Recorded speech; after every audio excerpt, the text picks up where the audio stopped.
is it all gone quiet? Well, greetings, world, and greetings, Seven Spot. It's Seven Spot Jim here in the brand new studio of Seven Spot, and I'm with a host of friends, and we're going to be talking about our wonderful topic of microcars. So I'm going to take myself out of the picture. Oops, let's see if I can do this properly. There we go. Thank you.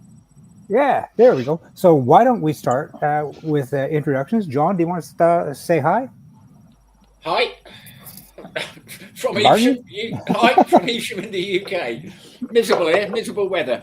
Trevor? We'll get back to Trevor. Paul? Hello. Hello. And Chris Hollier. Hi, everybody. All righty. Well, today, guys, we're going to have something interesting to talk about because we're all kit car guys, but, you know, somebody had suggested we have a chat about microcars, and I think it might have been Martin Thoween because he used to own a Bond Bug.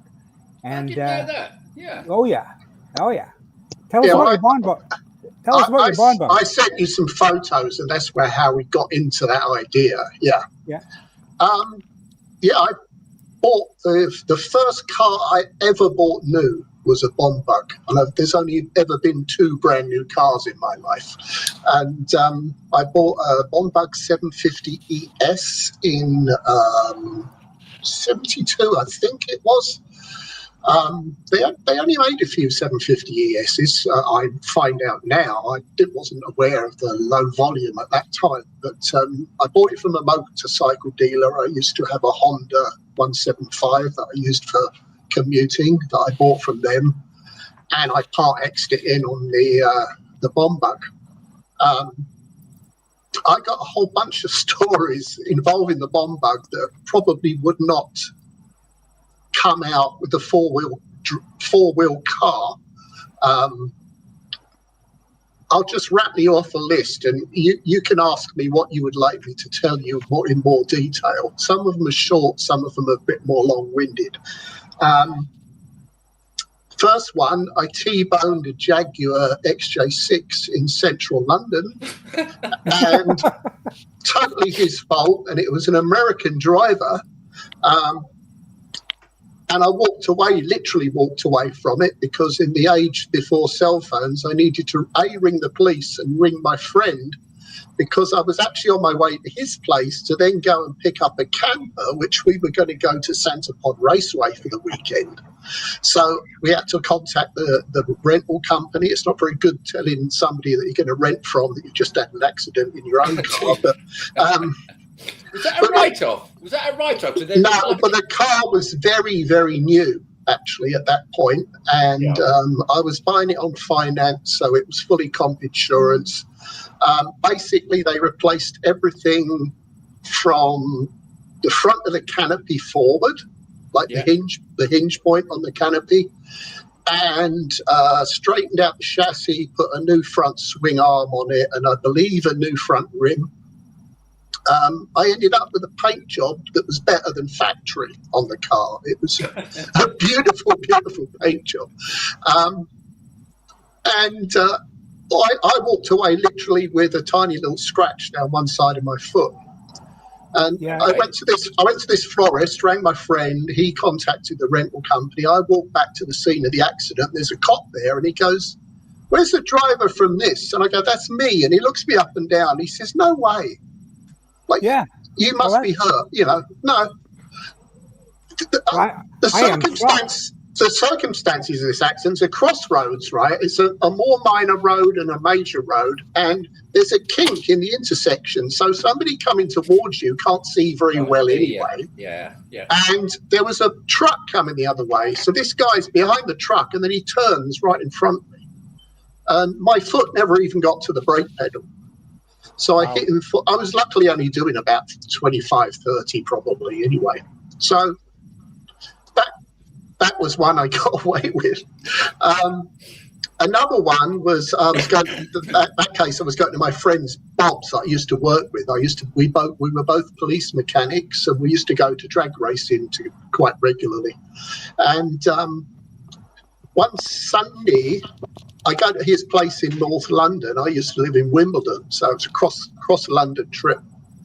Pick him up from right on the North Circular where he lived, and we go along a few miles and then go up the A10 towards Cambridge. And it's dull but great, but dry conditions, you know.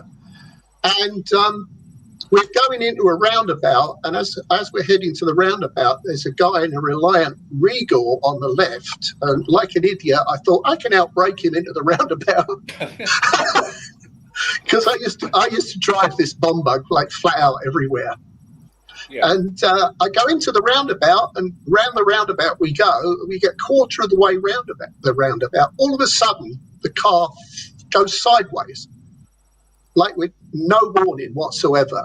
And I felt the tires dig into the road, and we very slowly flipped over onto our side. And so they do go over on their side, is what you're saying? Yeah, well, I guess if you go fast enough, they'll roll. You know, that's the question, isn't it? With bond bugs and everything of that genre is you know, we've been fed so much information that especially through the media, like through Top Gear, that they go over on their side. I think that was purely cinematic. Is that true? If you drive it crazy enough, and I do have another story, and that was my ex-wife. There's an ex-wife story for you. My ex-wife, the first time ever, she drove a Reliant Robin, which we'd used as a stopgap because the car broke down and was unfixable, and I needed transport. So I bought a cheap Robin, and she drove it, and we ended up doing a 360 roll and a 180 flat spin. Yeah. And we get 5.6 for that in ice skating. Yeah. And is that when she divorced you? No, it's her fault. I told her, slow down. We're approaching like a kink in a country lane. Typically, that's what our wives tell us.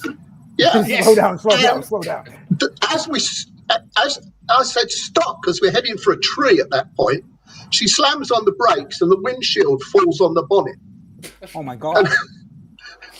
And all stuff went out the windows broke and everything, you know, but I still drove the car home. Still drivable. That was a write-off. But yeah, going back to this story with the roundabout, as we go over, my friend Bob's sitting beside me, and another detail on that is he's recovering from a motorcycle accident and he had a broken leg. He grabbed the side of the body underneath the side screen just for grip, you know. And as we went over, the tips of his fingers touched the road and chewed up all his nails and the tips of his fingers. So we end up going into Chase Farm Hospital, which was very close. Like some ungodly hour in the morning, it's like 7 a.m. in the morning, and all the staff in the ER have been at a party the night before, and they're all suffering from headaches. So we're dealing with a bunch of not very well medical staff. Anyway, they sorted his fingers out, and he's got a separate thing on each finger, so he looks like a rack of lamb. And we turn up at Snetterton, which is where we were going, and our friends are like, "Where the hell have you been?" And he puts his finger up, and his hand up. They just fell out laughing and said, "What happened this time?" You know. So that was another one we walked away from, and the car had only minor damage on it. I took it straight back to the place that repaired it before, and they just did their stuff, and it was as good as new. So, brilliant. Then another one, which again wouldn't be a four-wheeler issue, I had a brand new tyre, which I literally put on before I left home. So I drive from Wimbledon to Brentford on the elevated section of the M4, and all of a sudden this thumping starts at the front and gets worse and worse and worse, and the whole centre of the tyre delaminated and wrapped itself around the rest of the tyre. So there's like a high point that's going ba-dum, ba-dum, ba-dum, ba-dum. So I slowed right down, put my hazards on, and I'm stuck on an elevated section with no shoulder. So I just had to keep driving. And I just pulled over, and there I am changing wheels again. But got away with that one. Well, that's very cool. How about if I break in here and ask Chris? Chris, you've had such an experience automotively, and you actually had a conversation with us privately about microcars, and I would love to know what the history of microcars in the UK was and how it got started. Yeah, okay. So let's fill in a bit of background about where we were just post-war in the UK. Everybody's skint. The standard means of transport for most people, if you had a family or a partner, was a motorbike and sidecar, because nobody could afford cars. And then people started to realise that you could enclose a sidecar to give the wife a slightly better ride, so she didn't moan at you quite so much. And then you could make the sidecar a bit bigger, which was I think it was called the Watsonian double adult sidecar, that you could get 2 adults or a wife and 2 kids in there. But the poor old guy still had to be outside with his waterproofs on. And then the specialist car market started to come along. People were realising if you need to actually go to work, changing out of your motorbike leathers when you get to work was not really the ideal way of doing it.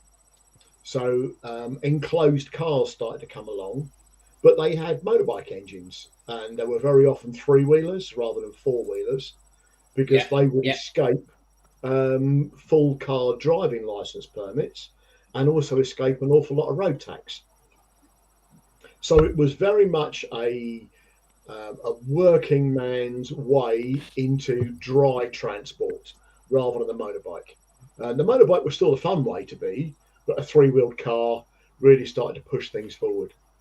And I suppose the early ones that we're going to be most aware of are things like the Isetta bubble car, the Heinkel, these kind of tiny 3-wheelers that were very much a budget car, but they did the job. I've had a couple of Isetta 3-wheelers, which is fairly unlikely because any of you who have met me realise the size of me. And Isetta's not really my perfect form of transport, but I got in. But I used to go to Acton Technical College, and one of the lecturers there, a great old guy, he was telling us this story about, I'll follow on from what Martin was saying about adventures in small cars.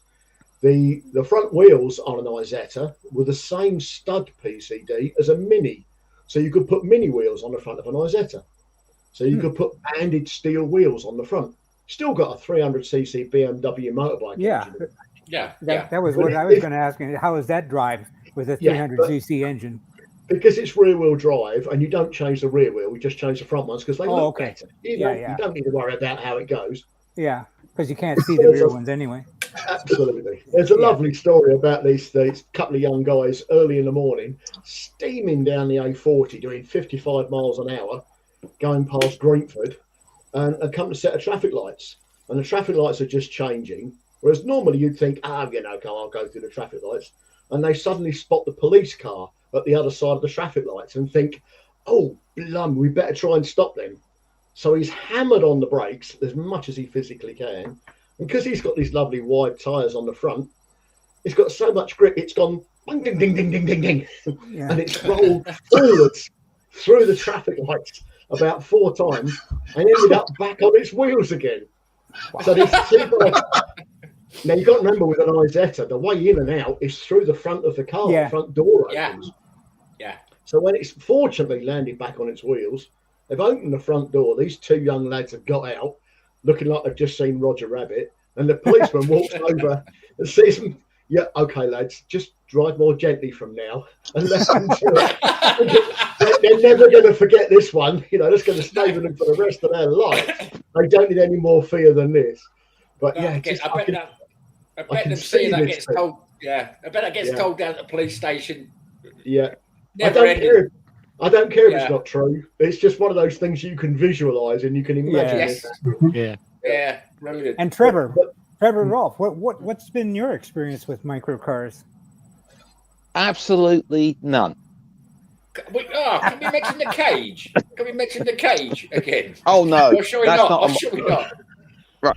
We can mention the cage. Lovely car. You know, one of those late night moments on eBay, and you've had a couple of pints.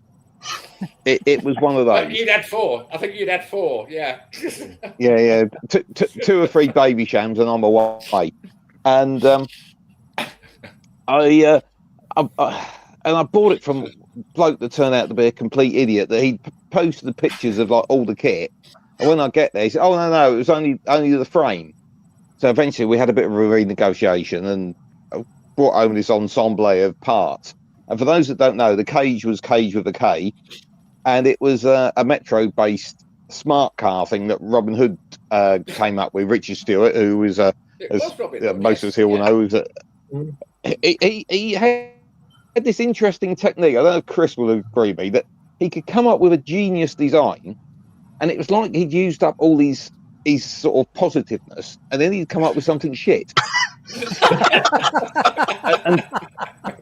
and then he would come up with something good again. Unfortunately, the cage was one of the shit moments. Yeah. And it looked like just a Metro with the roof cut off. Actually, it was like, you know, you see those pictures of like rally car accidents where they sort of, you know, smashed it over and over about 15 times, and all that's left is the body cage, the engine, and 4 wheels. Yeah, it was like well, that's what the cage looked like to start with. Well, before you had the accident. Yeah. Was yours the deluxe model? No, they did do a posh one with like fiberglass wings and stuff like that. So yeah, but the thing I have got, and I've been sort of looking, so I'm trying to think where the picture is. That going back to what Chris was saying there of the early post-war days, was some of the artwork was a work of ambition and genius. Because you'd have some of these cars that were like the size of your foot. Yeah. But the artwork, you know, was the sort of, it looked like you were in a Jaguar XK150. But it's a bit like ordering a microcar from Temu. When you got it, it was only about 60% of the size you thought it was going to be.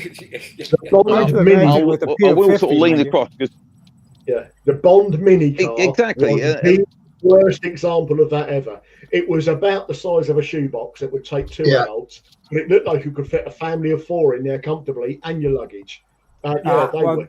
And I think there we go. Think we're thinking of the same one. Yeah, we're migrating now to Paul. Paul Wild, and thank you for joining us, Paul. Oh, here we go. Because he's the only one in our group of guests here who actually is an authority on ones that he actually does own. What do you own, Paul? Yeah, tell us your experience. Do any of them run? Yes. What percentage of yours are on the road then? At the moment, just Safari 6. Sorry? It wouldn't qualify as a mini car. You were at the NEC with them, though, as well, weren't you? You've been to the NEC in them, or was that on the train? Yeah, we've done the NEC. That some of them run, some of them don't. I'm still in the process, like the Tichy. I'm still in the process of putting a loom in it and fabricating a tank. So I've modified the gear linkage so it works. If that makes sense. Well. Offline, you've been giving me a bunch of history on the Tichy, and I didn't know that there's 2 different automotive, I guess you want to call them donors for them, because the only ones I'm aware of are the mini-based ones. But tell us about the originals. The original, there was only one original one. It was built in his the designer's kitchen, believe it or not, back in the early 69, I think it was. Powered by him. Yeah, he was powered by a Triumph T500 motorbike engine, I believe. Yeah. Nice. Yeah, but it looks. Did he live at the bottom of a hill? I don't know. He was a college lecturer in Leicester, I believe. Oh, I thought that's where he got the script bin from. That was all. No. It was the same colour. Yeah. All yellow. About the same size, surely. Yeah. Jim, I sent you a photo. Have you got a photo of the prototype? Well, I do, but I can't bring it up on this particular profile. So what I'm going to do instead, I'm just going to jump into a slideshow, because the whole idea here is we're going to discuss the good points, the bad points, and what were they thinking, which is kind of what we did with kit cars before. So John is running the slideshow for us, and there we got the whole screen. Why don't we go on to the first one, John? Yeah, cool. Yeah, so basically just the good, the bad, and not the just the plain wrong. So yeah, cars. A P50. Yes. Yeah. Now, I'm trying to figure out, Trevor, how you can make the artwork of that look like it's going 1,000 miles an hour. I mean, I suppose from nowadays you just ask AI nowadays. It kind of reminds me of a space capsule that's supposed to drop to Earth and then burn up on re-entry. Jim, are you putting out a challenge to me and my Photoshop skills? Yeah, can you make it look 4 times bigger? Make it look faster and 4 times bigger with a full family in the back. But Yeah. well, the other thing with that is it looks like a minion that you're being strangled. Exactly. Yes. Yeah. Well, the thing about it is, I think that if you're over 6 feet tall, you need a hole in the roof. Yeah, but Clarkson drove one around the BBC studios. Yeah, The inside. He dropped it. He drove around the BBC. Yeah, that's true. He did. Yeah. And he's 6'3", you know. So Oh, is he? Yeah. it's possible, you know. It's not necessarily Lowered seats, they can do all kinds of things. But the thing you've got to be aware of is you are the crumple zone. Yep. Yeah. Actually, for scale, you've only got to look at that steering wheel. It looks like a truck steering wheel. Yeah, it's not. The size of it. Yeah, the steering wheel is actually from a Mini. It's about 12-inch diameter. Oh my goodness! That gives you a true idea. 54 inches long, guys. So that's probably even a 7-inch headlight. Yeah, your wheelbarrow has got bigger wheels and tires than that. Yeah. Yes. And probably And it can carry more as well. Yeah. Wow. I don't know if you know this, but the Peel Viking there was made on the Isle of Man, wasn't he? Yeah. Uh-huh. But I think that is the DeLorean of the time with the name, the P50, because 5 years ago, one of them, a genuine one of them in good condition, would be worth 50k. Wow. Wow. Just on rarity. I think they're still I think they're still making them, aren't they? They do a kit version of them, don't they? Yeah. They do a kit version of them. Did they? Yeah. Oh, okay. Yeah. Any bike engine models? Well, they were a bike engine, weren't they? No, but I mean a real bike engine. I threw that in for Trevor's benefit. Oh, I've got some good. I've just remembered. I'll show you. I'll save that for later. I can't find the other one, but moving right along. Yes. Now that person standing behind it is actually 4 years old. He's a big lad. He's had his Weetabix. Yeah, definitely. These were the front opening doors, though, and again, it was on Top Gear, quite amusing. But these were the front opening doors, weren't they? Yeah. So BMW single cylinder, I think it was 300cc engine in the back. I think it was the 300 or 275, somewhere around about there. But actually, as a city car, the reason the design worked so well is because they were short. You could park it front on to the curb. So it was a two-stroke, wasn't it? It must have been oily sitting inside that thing. Yeah, but you can get 4 of those in the same parking space as a standard car. That's why it works as a city car. Oh, you could stack 3 of them in a normal parking spot. Yeah, there was. There's now a new EV version, isn't there? Yeah, there is. We'll be getting to that later. Micro Reno or something. Yeah, I've not seen that. And the road tax was cheaper. Plus, back in the day, I'm not sure you still can. You could drive on a motorbike license. Absolutely, when you was no reverse. 17. Yeah, no reverse gear, and under the licensing weight. So I think as far as 370. Was it 375 kilos? Yeah, and then it can be classed as a bike. It's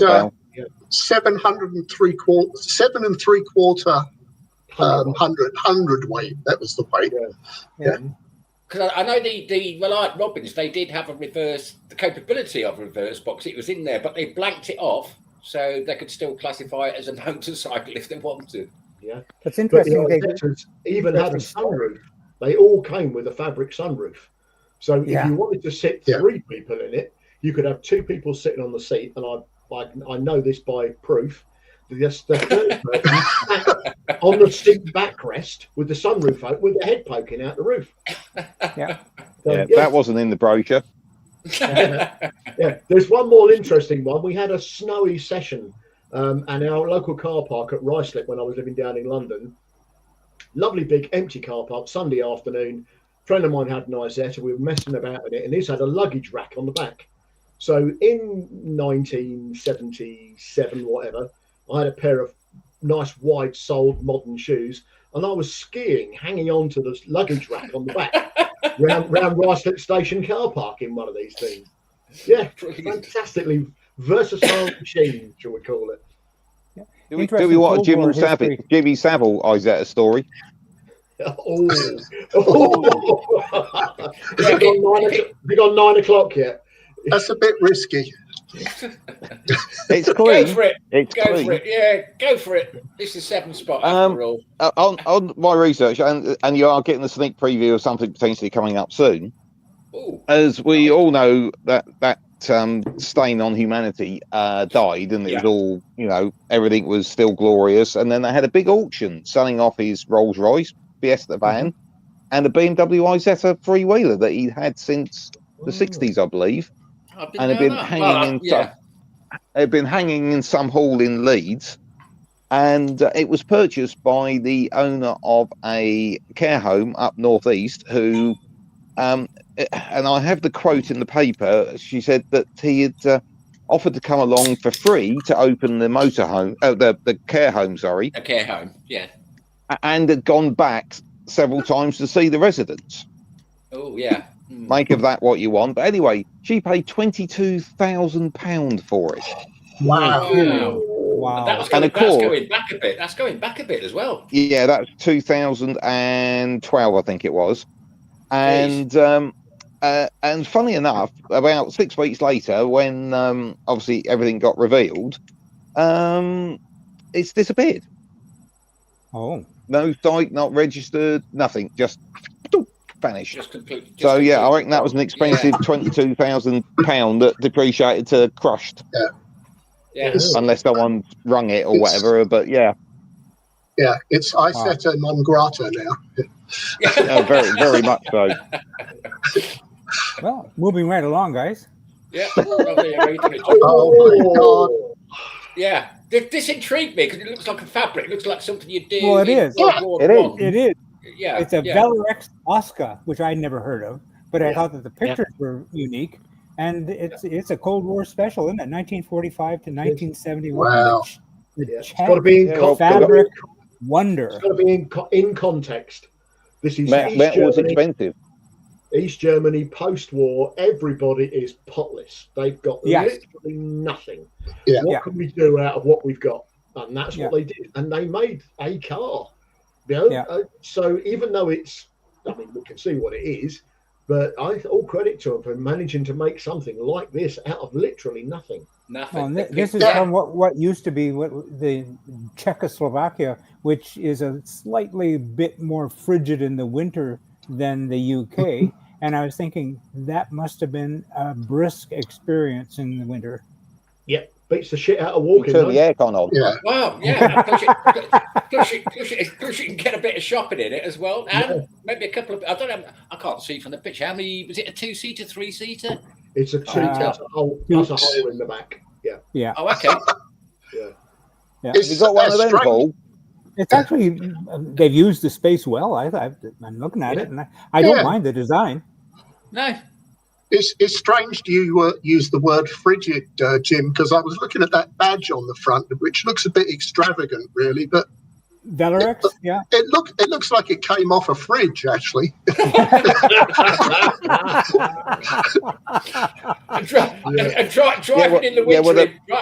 Driving in the winter in one of them as well, it would be as cold as a fridge, I would imagine. Absolutely. Yeah. Funny enough, the posh model was called an Electrolux, and the top model was a Hot Point. And this one had a 250 to 350 cc Jawa motorcycle engine. Wow. Yeah. That's four-stroke air cooled? No, two-stroke, I believe. Two-stroke, I would think. Two-stroke. Yeah. East Germans are very good at two-stroke. Yeah. Didn't they use Jawa engines in speedway bikes? Yes, very much. Yeah. 500cc singles. Yeah. Most in the UK are now using bull tacos, the old 250s. Yeah. Yeah, but also in the 60s. Yeah, I grew up close to a speedway track, so mental to watch. Yeah, mental. Yeah. But the other thing with with the East Germans is they had one of their guys snaffled by Suzuki, who went over there and basically in Japan and developed their two-stroke bikes, and that was the bikes that people like Barry Sheen won the races on. Wow. Yeah. So that's how it worked. That was my favorite. Yeah. That's why at Suzuka track you've got Degner curves. Yeah. Named after Ernst Degner, who was the guy that they kidnapped. Oh, I didn't know that either. Oh, yeah. Cool. I remember him getting kidnapped. Yeah. Yeah, well, that's, you're not that old. You're not that old, are you, John? I think it was about 61, wasn't it? Oh, there we go. I love these. I love the futuristic design. I love the way the roof came up. 750cc, I think they started off with, and the engine. You were sat on the engine. It was 700 they started with. 700, and then and then 750, I think. And the 750, and I read the other day that the 750 had some internal differences to the 700. Yeah, slightly better head or something. Mm-hmm. Yeah, surprisingly nippy. I mean, yes. They were quite. Actually, I got to say, the most fun car I've ever driven. Yeah. So, well, I think you told me in one experience that you had that you got quite good at negotiating corners with one wheel off of the pavement. I knew how far I could push it, and it's an automatic governor because as soon as that wheel comes off the ground, the drive stops because of the diff. So, of course, yes. So unless you're going super duper fast, you're not going to do it. You're not going to turn it over. You're not going to turn it over. Yeah. And I'd had mates when we've had that top side screen off, and they'd like hang out, and you got it off the ground about 2 inches, in my crazy younger days, Do we know what came with the four-wheeled version? There was a we're getting to that. We're getting to that.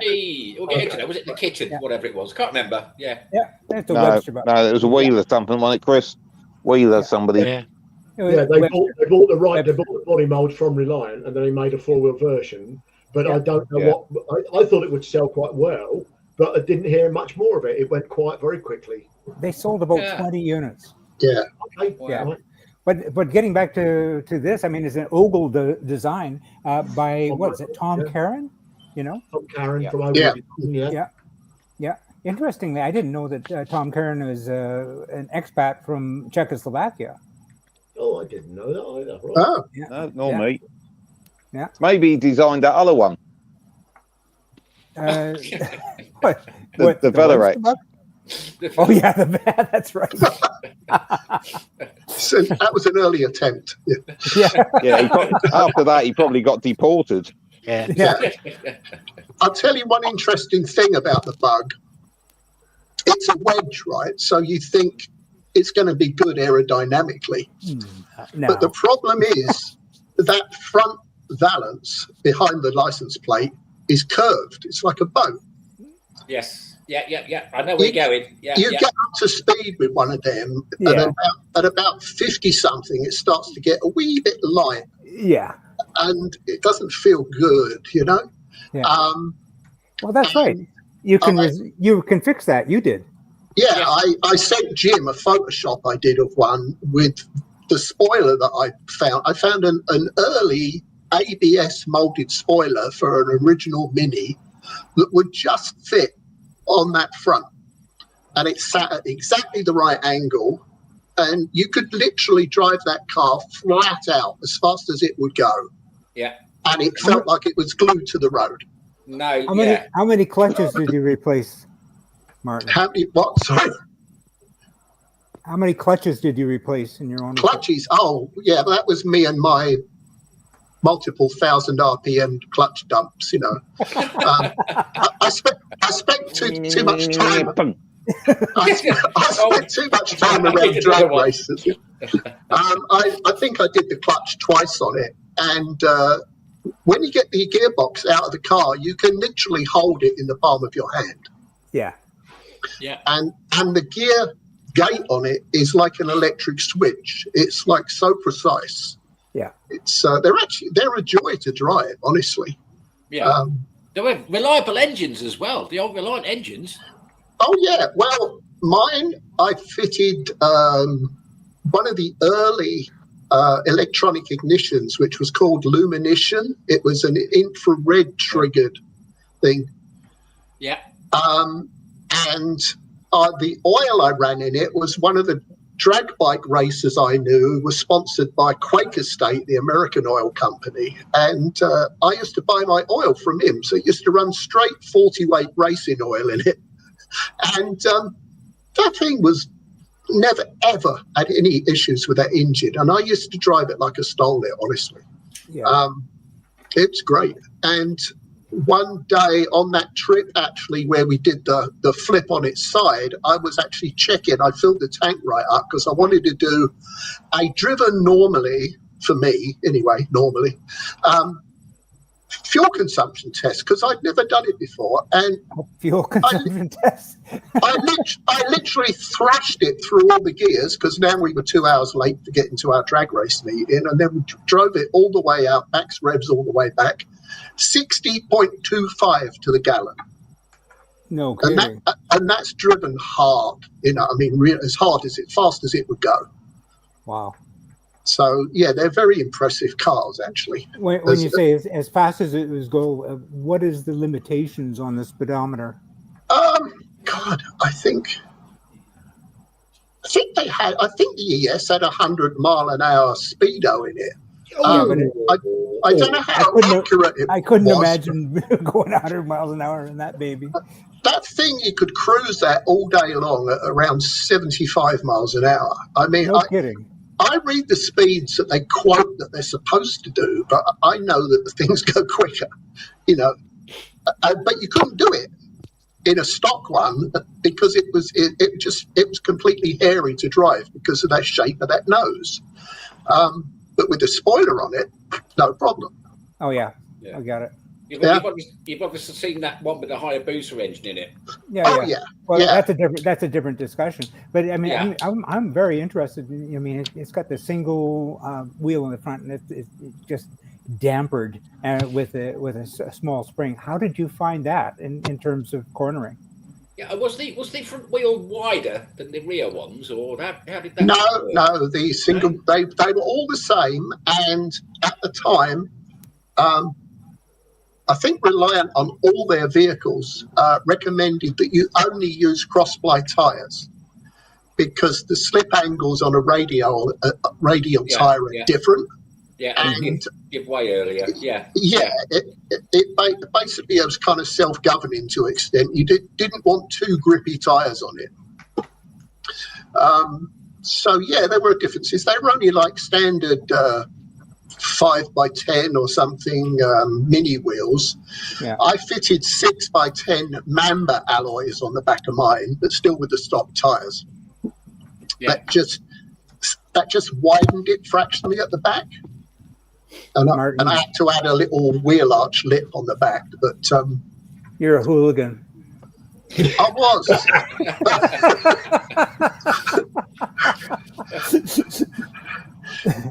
But I did all sorts of other mods to it. Like, you know, back in the day, like I was also into like the Chelsea Cruise was just starting at that time. I remember that. Yes. And very big following. The in thing was people putting red lights over their rear axles on their jacked up at the back custom cars, you know. Yeah. And I fitted a red light on this, and so it had this red glow under it at night. Now, of course, people have got LEDs under their cars and all sorts of stuff. So we were kind of leading the pack at that time, back in the 70s. But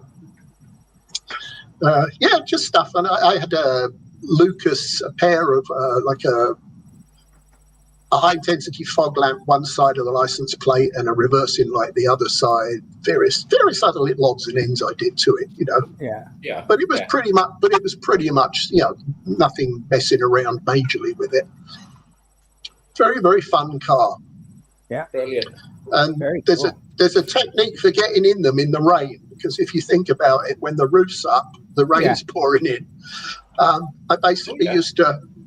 It was like a fluid motion. You'd undo that big chrome latch at the top, flip it up. As you're flipping it up, you're already sliding your butt over the sill.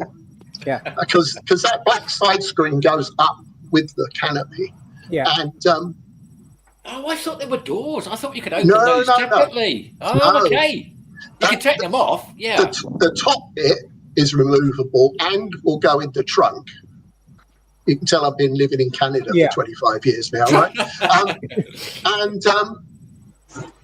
That will go in the trunk, but that's the bottom one stays in position. But you can unscrew it and take the whole thing off.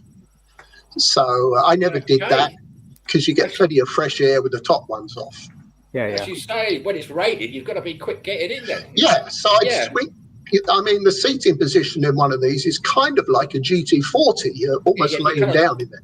So you'd swing your bum in and kind of rotate your hips and lift your legs in, and then reach up, pull the canopy down, just missing your right hand leg as it went in. You know? And that's how you minimise the amount of rain that got in. And it's the reverse of that coming out. You know, getting out's not as quick as getting in. Yeah. So that's just too cool. All sorts of stuff you'd never do in a regular car, and there's the four-wheeler. So there you go. This one is the Webster. What that was called? Yeah. Webster bug. Webster bug. Yep. Yeah. Oh, okay. Yeah. Mark and Gary Webster, and they built 20 to 30 of them. Wow.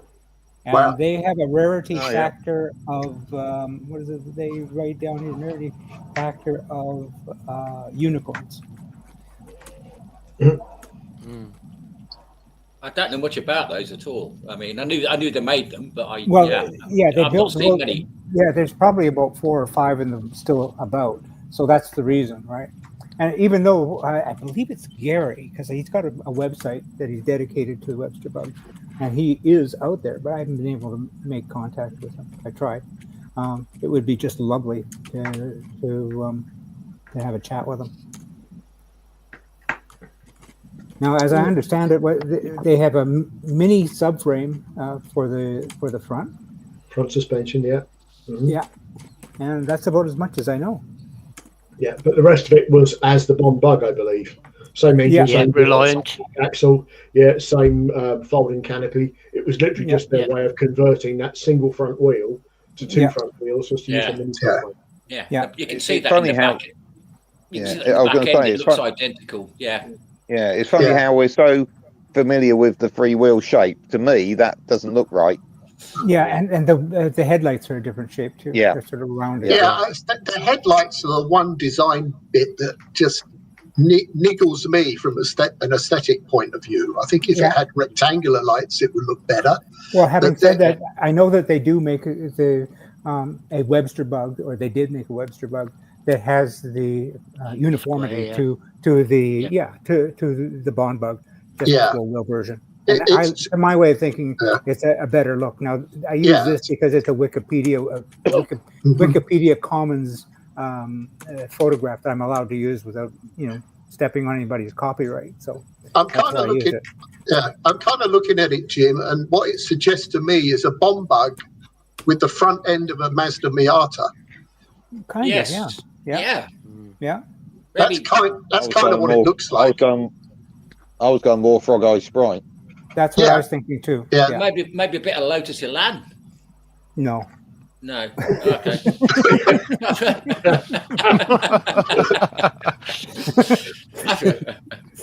I need glasses. I need classes. Well, what do we have here, guys? It's very smart. It's the Peel Trident. Ooh. It's almost like a smart car. Oh, that is a smart car. That is a smart car. That's what I said. Looks like a smart car. Yeah, it's a smart car Hoover edition. Yeah. Smart 242. Well, I guess you could say it's practical. Mm-hmm. Yeah. And I know people who own them, and I hate you them. Could put a Peel, you could put a Peel P50 in the boot. Yeah. Probably could, yeah. They're all diesel, aren't they? Yeah, well, the ones that I've seen have been. Yeah. Really? Okay. Yeah. There's quite a few guys fitted superbike engines in the back of them. And what they're saying is that when you turn all the nannies off, the roll control, the ABS and everything else, and put a superbike engine in the back, they're about as lethal as a moped on ice. Because the size of the vehicle is such that it needs the roll control, needs the ABS, needs this and that and everything else to keep it upright. Otherwise, they just fall over. Well, yeah, it's a very short wheelbase. Yeah. So people think they can just drive them really fast because they could when it was standard.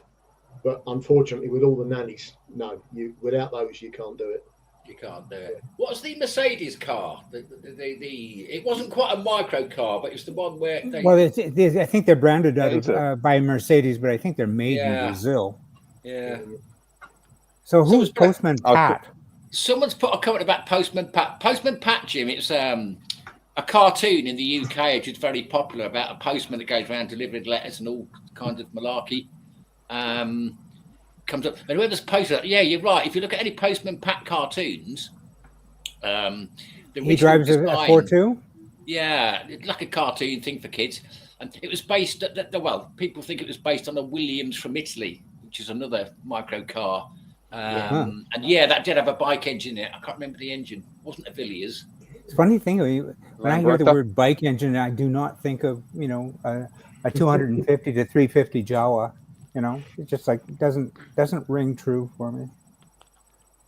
Because the other one we've not talked about so far is the Piaggios. The Piaggio Arpe, the three-wheeler that was in Italy, was everywhere post-war, with the little tiny two-stroke engine inside it. Like tuk-tuks. They've now been converted into coffee vans in most city centres. Oh, God, yeah. They were literally everywhere, and you drive it like a motorbike with handlebars in the front, single front wheel. Oh, and the Lomax. Yeah. Was it a Lambretta engine in the back of those? I remember when I was living in Evesham, that a taxi firm started up using a tuk-tuk. I think he stayed in business for about 2 months and then went bust because no one was going to get a taxi in a tuk-tuk. Comedy value, yeah, good day, but no, not on a bad day. Not when it's raining. I love the way Lomax drivers don't consider themselves drivers; they're pilots. Oh, is that right? Mm-hmm. Yeah, they have the Pilots Association, isn't it? That's JZR started that one, Trevor. Okay, I might have that wrong then. Shut up. The JZR Pilots Association, but the Lomax guys have now copied them. So yeah. Are they? All right. Okay, I wasn't too far out then. You were almost there. Yeah. And again, bike engine up front. No, two CV. Yeah. And the chassis, so no SVA. Yeah. And there were thousands and thousands of rusty 2CVs. Those bloody things were everywhere. But when you look at them mechanically, when you take one of the engines apart and you realise it's a roller bearing crank, it's this aircraft technology inside these. Yeah. They were really clever little things. They'd rev their heart out all day long. Nice little 4-speed gearbox. Odd as hell gear change, but a nice little gearbox. And you could pick up a rusty 2CV for £100. You could add a Lomax. This is a 224 rather than a 223, which are a little bit more expensive to make. But the 3-wheel versions, you could build one for about £2,000. Wow! And then you just got fun. just literally fun. It's a plastic body, it's never going to rust. 2-seater, open tourer, sounded different. And you had to pay attention when you're driving them. It's not like driving anything else. You really had to be on the ball. But they were safe, they were effective.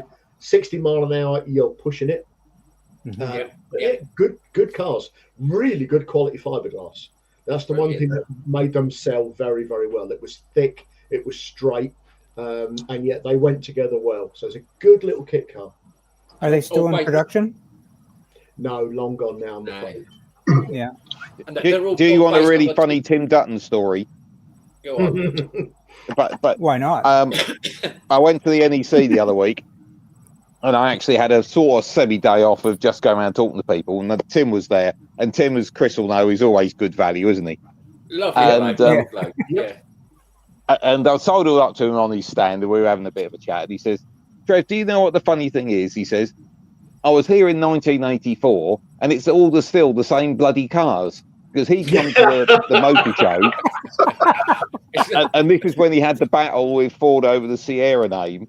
Yes, and he went that, and that. We're all here, and they were all new. And he said, "But I've come back like sort of 40 plus years later, and it's all the same bloody cars." Still here. That's a bit of pot calling the kettle black, don't you agree? It's all brand new based on the MX-5 roller skate. Yeah. Apart from the body shell. But he's talking about fiberglass because Tim Dutton was always very proud of his fiberglass quality. Mm-hmm. Yes. Sorry for that minor diversion. I'm only here for the comedy. Speaking of the Izetta in its modern electrical format. I've not seen that. Microlino. What is that? I had never even heard of it. But I can see the back or the front? Can see the DNA. It's at the back of the front. But they've cleverly used modern legislation to make it into a 4-wheeler rather than a 3-wheeler. Because if the rear wheels are less than 350 millimeters apart, it's still classed as a tricycle. So you get stability of a 4-wheeler, but the look and the practicality of a 3-wheeler. Oh my God! You're totally right, that man. Have they got doors, or is that a front opening? Front opening door again. Front opening door. Yeah. So it's got, as Jim said, it's got all the DNA of the Izetta. Everything is there. All the clever design, the packaging, everything else is in there. But they just brought it right up to date. And what they've made, you could never take that to bloody Scotland, could you? But you could drive it around the city all day long. You're going to be doing. You could take it on the trailer. Yeah, you could take it on the trailer. Yeah, it's the sort of thing that you'd have. Have any of you heard of the Boris bikes that you have in London, which is like it's a fleet of rental bikes where you don't own it, you just turn up, you put your credit card in, and you take it, drive it to where you want, and leave it there. Well, that car would fit that bill really, really well because you don't need a car most of the time. But if you've got to take some documents or a friend or a dog or a kid to the doctors or whatever, you stump up at the local parking lot, put your credit card in the machine, open the front door, jump in, drive it to where you want, and leave it there. And you just get charged up. That was the idea with that Citroen Amy, the new little EV version, wasn't it? That was almost going to be a swipe your credit card and drive off because you know it was all white, clean inside for whatever reason. Don't know why I went down that path, but. Do you speak from bitter experience? Yeah, come on, somebody else jump in for God's sake, help us out. Is there a wet wipe dispenser next to the credit card machine so I can get in and hose it down? Yeah. But they actually, one of my old big enough inside those. One of my garages I used to supply, and just to be clear, Chris, it wasn't EW English. In the shop, he used to have the condoms next to the paracetamol. You got everything covered. If you got a headache, love, there you go. There's your paracetamol. Yeah, you got it. I can only imagine that this thing with its electric engine and its very narrow track width at the rear, that you could probably end up doing, cranking those front wheels over to the right wheel and do donuts all day long. Now who's the hooligan? I suppose what we've got to think is Italian cities. very narrow streets, cobbled roads, Busy. no parking. They are, Yeah. And Japan's the same, and to a certain extent now, most major cities are the same. If you could get that in a zero emission zone and just use it as a city car, so to the Daily point car, where yeah. with something like the M25, if you tried to go outside there, the engine would cut out. You'd be so dead. It's limited as just a city car. Yeah. And I can see it has a very valid point. It's got no You'd character whatsoever. You'd get mugged in the wind in that thing. Yeah. It's a bit like the film Running Man, isn't it? When you go outside of the perimeter, it blows up or blows your head off or whatever it was. Yeah. Go on, Paul. Apparently, you can park 3 of them in a charging bay, but you've got to wait 2 hours to charge each one.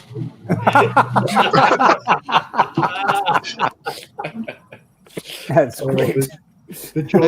Paul, couldn't you just pull the cables from the one each side? Just to wind everybody else up? Have you seen Ali in the house with the jump leads? I think that might work. Now we're going from the sublime to the ridiculous, guys. Truly ridiculous. This is the booster. It's that booster powered Bond bug. Yeah. Great. What I was reading here is the owner, or at least one of the owners, reported that it gets a bit squiggly. Yes. Yeah, I could imagine it would. Yeah. 11. I mean, anything. I mean, that's obviously a quarter mile times there. 11 seconds. Anything under about 15, 16 seconds is damn quick. To get that down to 11 seconds and 117 across the line, which is the bottom figure, mental. I've seen a couple of videos at it, and there was one where he takes a reporter out for a drive, and it was only on the streets. He wasn't really gunning it, but the reporter and the passenger, it was like this. He was hanging on to the. I saw that video. Yeah, the seatbelts. Yeah, it absolutely terrified him. But even with all that power and speed and what have you, it didn't turn over. Yeah, this one apparently is 300 horsepower and turbocharged, 1,100 pounds. Absolutely mental. Yeah. Are you going to play the video, or is that just a screenshot? That's a screenshot. I was getting all excited. Not more German crap. Yeah. What's this? Well, this one's a milk jug. What? A smart 4.2 with a Busa engine. Known effectively for its white color and general shape as a milk jug. Yeah, otherwise known as Death Wish. Yeah. Well, the owner comments on this one is it likes to do wheelies a lot. Yeah, I'm not surprised because all the weight's in the back as well. Mental. That engine looks. Does anybody know what happened to? Does anybody know what happened to the smart car factory in France? No.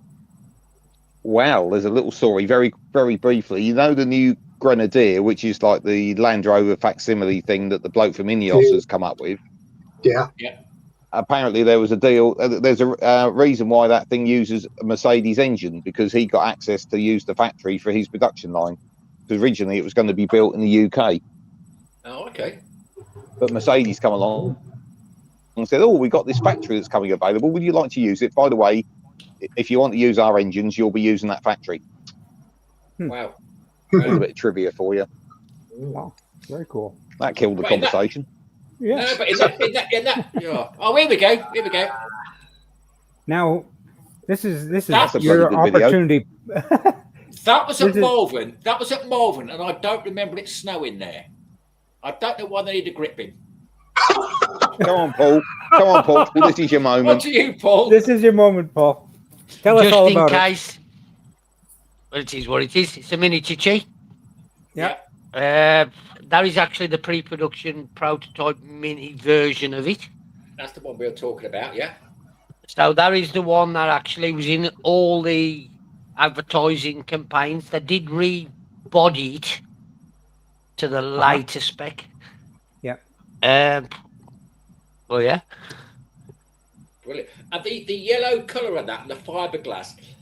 Does anybody remember, Paul, you told us this, about the intercity trains? Yes. Apparently, Bourne Plastics, who did the fiberglassing for them, were also making nose cones for British Rail. which happened to be the same colour yellow. Very cool. Yeah. Yeah. Now, Jack Wood, who is watching on the side, commented in the YouTube that was hosted by Trevor that one thing about that is he's not a tall guy, but he said he can't sit in it. No. It is small. Yeah. It is small. Can you fit it, Paul? Yes. And at the NEC, when I did it at the NEC, I'd actually got a 6'6" rugby player climbed into it, so it is possible. I've seen the pictures of that. Yeah. There's a video of it, isn't there? Yes. Yeah. Well, he actually climbed in. His knees nearly pushed the windscreen out, but he was in. Yeah. In all fairness, his knees would have been up around beside his ears. And he didn't so much climb out of it. He fell out of it getting out. Yeah. I had to take the roof off to get him out. He's now got a convertible. We took the roof off. But the roof does come off anyway. I've also got a pair of doors for it as well, which is an optional extra. The roof and the doors were an optional extra on it. Yeah. Okay. Now, this one, you had mentioned that both of your Ticcies are under restoration. What's the state of the restoration on these two? Well, this one here needs, the wiring loom is actually in it. I've got to fabricate a fuel tank for it. Mm-hmm. They originally run a Reliant Robin fuel tank, but they run like a Magic 1 type gearbox, which was a bit fiddly, and the gears were the wrong way round. So first is where second was, and second is where first was, and vice versa. Yeah. Well, I've actually Magic 1. Yeah, I actually converted it to run a mini gear linkage running the same way, so the gears will actually work as what the gear knob says. Okay. Yes. But the engine's in it. Believe it or not, they wanted, I think it was £160 for a speedo cable for it. Whoa! Wow. What? Wow! Because it's got to be speedy cable or whatever. Yeah. The way I worked it out, it's got to be about 3 meters long. Ooh, so I just bought it. Yeah, I just bought a GPS one. Yeah. And sunk it in a mini clock. Works fine. That's what I used to. I come across it. A GPS one's fine for MOTs. No. Actually, well, no. MOT, your speedo only has to look like it's going to work. But IVA, you need for one. IVA, yeah. And because they test the speedo accuracy on a set of rollers, and a GPS one won't satisfy. It won't work. No, so you have to have a working wheel-driven one for the IVA test. Oh, because I suddenly dawned on me on Robin Road, you're not going anywhere, so the GPS ones ain't going to work anyway. It doesn't think you're going anywhere. Wow. It does help. It does help as well. It's MOT exempt, which is a bonus. Paul, can I ask you a question about what the end game is for the two Ticcies? Are they just going to live in a storage unit, or how are you using them? No, I will get them out. It's like everything else. I do use them, but it's the hassle in getting them out. You use the Safari 6. We've seen that. I've been in that playing. 1 banana, 2 banana, 3 banana, 4. That was the one. I mean, you can't miss that car. Brilliant advertising. Yeah, brilliant. Yeah. It was the first kit car show my neighbours had gone to. Well, the thing that the Stimson designed Scorcher has got to be the all-time winner. Oh, yeah. I've been on that as well. That was mental. Not the French guy, the Mad Frog, you call him. Yeah. In the Scorcher with the mini engine, but his mini engine in that was only a 998, but had been breathed upon. It didn't have some go in it. I do, yeah. You don't need to know that. They're coming to get you, John. Won't be the first time. I had a Scorcher. It was an automatic, and the automatic version is a lot better because you don't want to be loosing the steering wheel and changing gear. Yeah. I mean, Phil, who had the one at the Kit Car Show, the manual, that's a manual one, that is. Yeah. He towed a trailer from Manchester down the motorway at over 70 mile an hour on that. Oh my God. Yeah, and it was. I remember it was chucking it down with rain as well. Yeah. And his funeral's on Friday. Yeah. Yeah, and his divorce papers came through last week. Yeah. He says he don't mind the funeral so long as the papers arrive before time.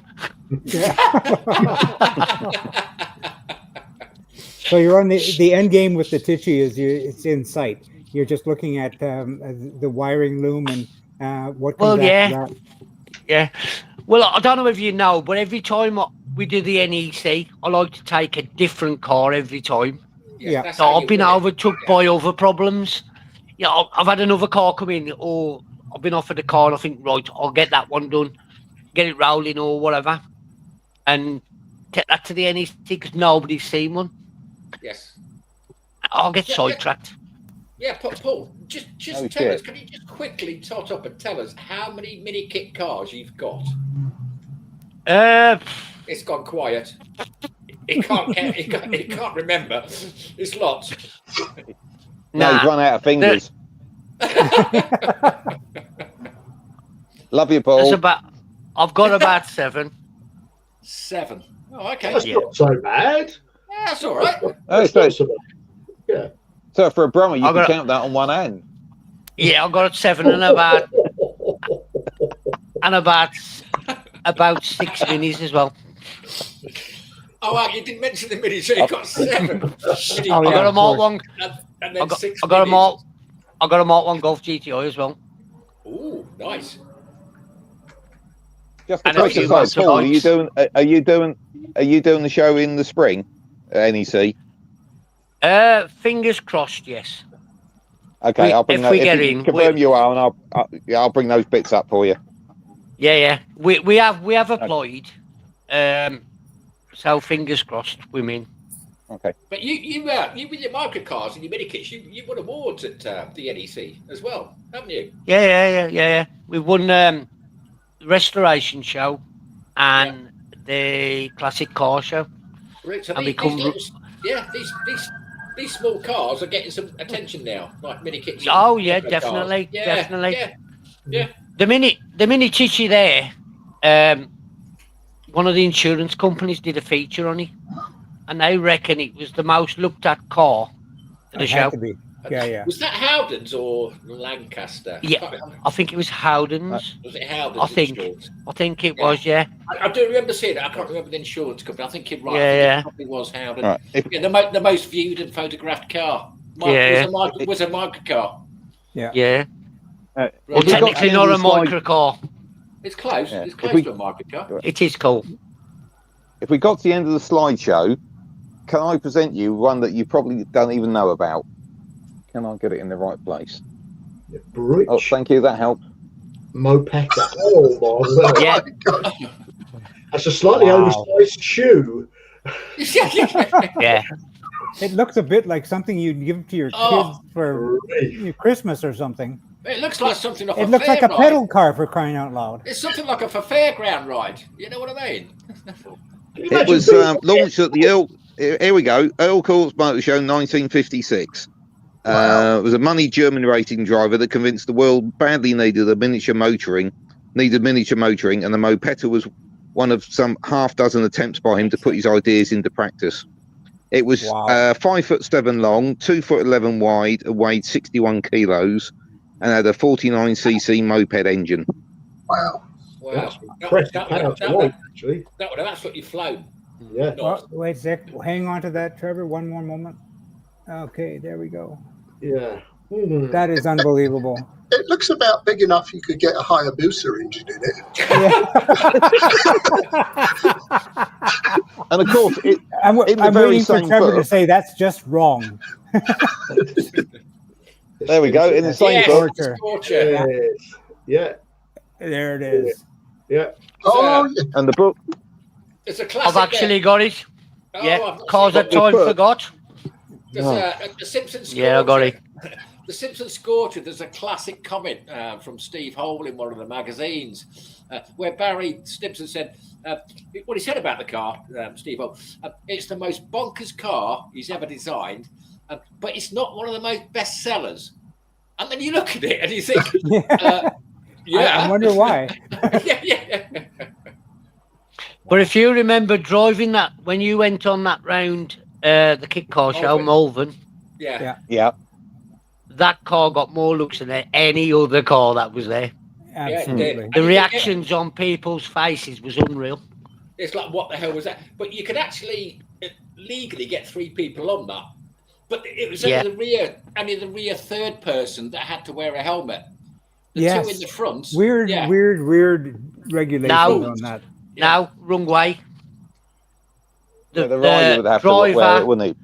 And the pillion passenger, but the one behind, because it was classed. Oh, that's right. Yeah. The one that got through the furthest didn't need to wear an helmet. Wow. Unbelievable. 1970s logic. Yeah, can I add another little bit to that? I know it was a 3-seater, but I know you can get 5 people on them. You can. In one of the 1980s kit car shows, where I was at the Mosquito Owners Club stand, we were going to go across to the beer hall where the band was playing on a Saturday night, and we couldn't be asked to walk, so we got 5 of us on the thing. And that was an interesting alternative to walking. Yeah. How many? I can do the Hair Bear bunch on a moped. Went back to my motorcycle exhibition days. We were doing Bewley, and the pub was at the top of the hill, and we were working on the Suzuki stand, and had the keys to the moped just to run it around the site. And 3 of us went, right, we could probably get up the top of the hill. Yeah, we might get pulled, but we'd fine anyway. So we got on it, revved it, and well, I'm not that big, but the other 2 were. It wasn't going anywhere. Lots of rev. Suspension was fully compressed. This is a so yeah, we decided to order in. Yeah.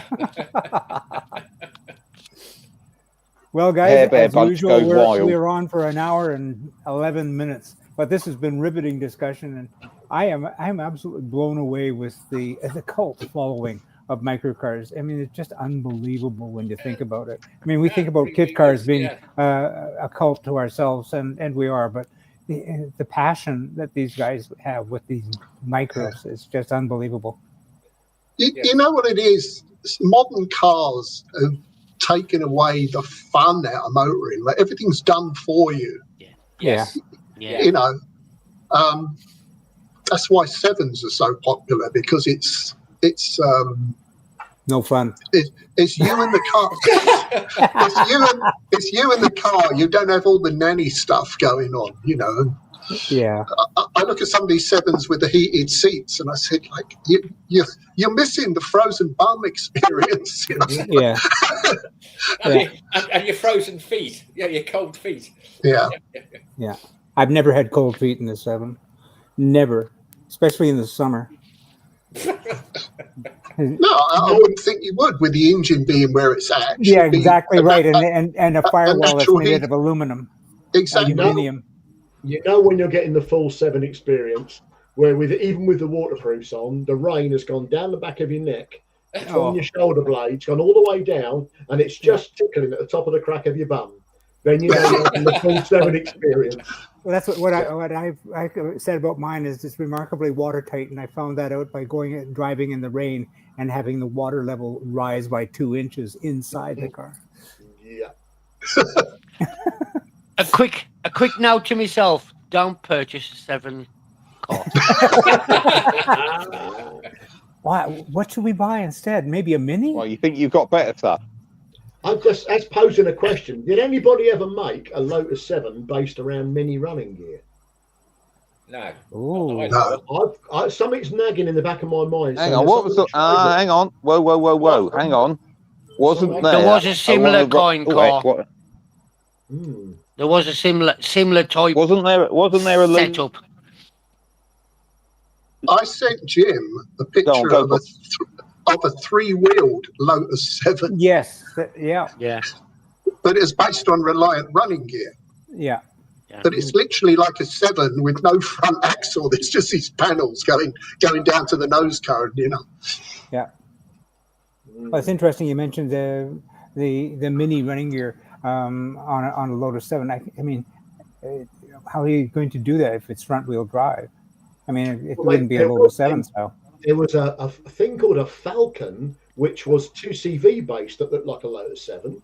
Yeah. I remember that. Yeah, had the full 2CV running gear in it, and that was quite a successful.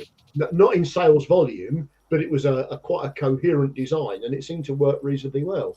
But people who wanted 7s didn't want 2CV performance. They wanted a bit more. Absolutely not. Yeah. Wasn't there a sorry? I don't know what's happened quite with my system's having a bit of a crisis. But wasn't there a slightly bonkers Robin Hood design with a mini or a Metro engine in the back? Not the cage. No, not the cage.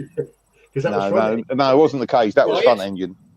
Riot? No, I thought there was a Lotus 70 type one with the engine in the back. I'm probably having a complete fit, but yeah. As you were. I'm going to have to dig out my 1983 copy of the kit car manual or the kit car buyer's guide. Yeah, it'll be in there somewhere. Oh, I've got one of them. Mm-hmm.